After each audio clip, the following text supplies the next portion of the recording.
ફરિયાદીશીને નોટોનું bundle બતાવી વિશ્વાસમાં લઈ સોનાના ઘરેણા ઉતારી લઈ છેતરપિંડી કરનાર ગેંગના નાસ્તા ફરતા આરોપીને અમદાવાદ ખાતેથી પકડી પાડતી Chowk Bazaar surveillance team police inspector Shri N G Chaudhary સાહેબ નાઓ તથા સર્વેલન્સ સ્ટાફના police sub inspector S I Makrani સાહેબ નાઓએ સર્વેલન્સ સ્ટાફના માણસોને નાસ્તા ફરતા આરોપીઓને શોધી કાઢવા માટે જરૂરી સૂચના તથા માર્ગદર્શન આપેલ છે। આધારે તારીખ 11/8/2025 રોજ ફરિયાદી શ્રી વેટ રોડ બહુજનનગર સોસાયટી પાસે ચાલતા જતા હોય ત્યારે એક અજાણી મહિલા તથા 3 અજાણ્યા પુરુષોનાઓએ ફરિયાદી મહિલા સાથે વાતચીત કરી થોડા આગળ લઈ ગયેલ અને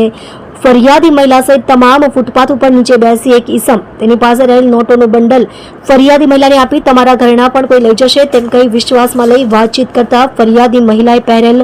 સોનાની ચેન નંગ 1 તથા સોનાની વીંટી નંગ 1 ઉતારીને આપતા તે ઘરેણા આરોપીઓએ છેતરપિંડીથી લઈ નાસી ગયેલાનો બનાવ બનેલ હોય જે ગુનો અગાઉ ડિટેક્ટ કરવામાં આવેલ હોય અને ગઈ તારીખ 26/8/2025 રોજ સદર ગુનામાં સંડોવાયેલ એક મહિલા તથા 2 પુરુષ આરોપીઓની ધરપકડ કરવામાં આવેલ હતી અને સદર ગુનાના સંડોવાયેલ આરોપી નામે મનોજ વિષ્ણુભાઈ બાવરી નાઓ પોતાની ધરપકડ ટાળવા સારું 8 દિવસોનો નાસ્તો ફરતો હોય જે આરોપી મનોજ વિષ્ણુભાઈ બાવરી નાઓને હેડ કોન્સ્ટેબલ મહાવીરસિંહ ભીમજીભાઈ તથા પોલીસ કોન્સ્ટેબલ વિષ્ણુભાઈ કાંતિભાઈ નાઓએ હ્યુમન સોર્સિસ તથા મળેલ બાતમીના આધારે અમદાવાદ ખાતેથી પકડી પાડી પ્રશંસનીય કામગીરી કરવામાં આવેલ છે।